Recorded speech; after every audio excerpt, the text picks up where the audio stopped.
on you, but it's complicated. So Assalamualaikum warahmatullahi wabarakatuh. Perkenalkan, nama saya Susi Oktaviani dari kelas 2E Prodi Budidaya Tanaman Hortikultura. Kali ini saya akan menjelaskan mengenai limbah pertanian. Yang pertama yaitu pengertian limbah pertanian.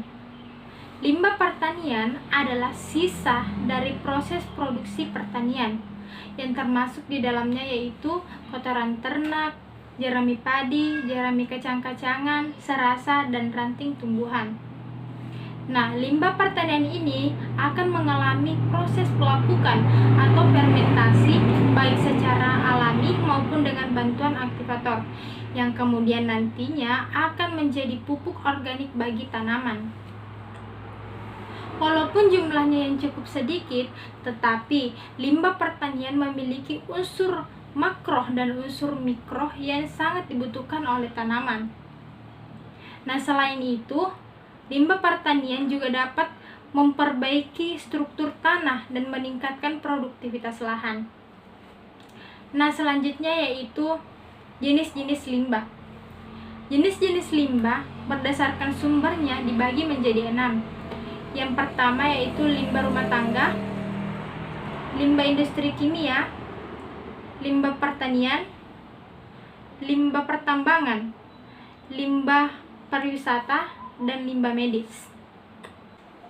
Nah, adapun jenis-jenis limbah berdasarkan waktunya dibagi menjadi 3. Yang pertama yaitu limbah prapanen. Limbah prapanen yaitu limbah yang dihasilkan sebelum terjadinya proses pemanenan. Misalnya ranting, buah, daun yang jatuh dengan sendirinya. Selanjutnya yang kedua yaitu limbah panen, di mana limbah panen yaitu limbah yang dihasilkan saat terjadinya proses pemanenan. Misalnya pada pemanenan padi kita akan menghasilkan jerami dan ranting padi. Selanjutnya yang ketiga yaitu limbah pasca panen, di mana limbah ini dihasilkan pada saat setelah terjadinya proses pemanenan. Seperti pada pemanenan padi, kita akan menghasilkan jerami, sekam, dedak, dan bekatu. Nah, selanjutnya yaitu sifat-sifat limbah. Sifat-sifat limbah dibagi menjadi 3. Yang pertama yaitu limbah cair. Limbah cair mengacu pada semua lemak, minyak, air deterjen, air cucian, atau air kotor yang telah dibuang. Nah, biasanya kita menemukan limbah cair pada limbah rumah tangga dan limbah industri. Selanjutnya yang kedua yaitu limbah padat. Limbah padat adalah limbah yang sudah mengalami proses perlakuan-perlakuan, baik yang sudah diambil bahan utamanya atau proses pengelolaan, ataupun memang sudah tidak ada lagi manfaat-manfaat yang bisa kita ambil dari segi ekonomi sosial. Selanjutnya yang ketiga yaitu limbah gas. Limbah gas yaitu limbah yang dihasilkan dari udara yang disebabkan oleh aktivitas-aktivitas manusia, misalnya pada pembakaran hutan ataupun pembakaran sampah di sekitar. Nah, selain itu, polusi yang dihasilkan pada kendaraan transportasi juga bisa dimasukkan dalam kategori limbah gas. Nah, selanjutnya yaitu potensi limbah pertanian. Nah, banyak yang mengira bahwa limbah pertanian hanya menimbulkan masalah bagi lingkungan masyarakat. Tapi tidak juga, karena limbah pertanian bisa kita manfaatkan atau olah kembali menjadi sesuatu yang bermanfaat dan bernilai ekonomi yang tinggi.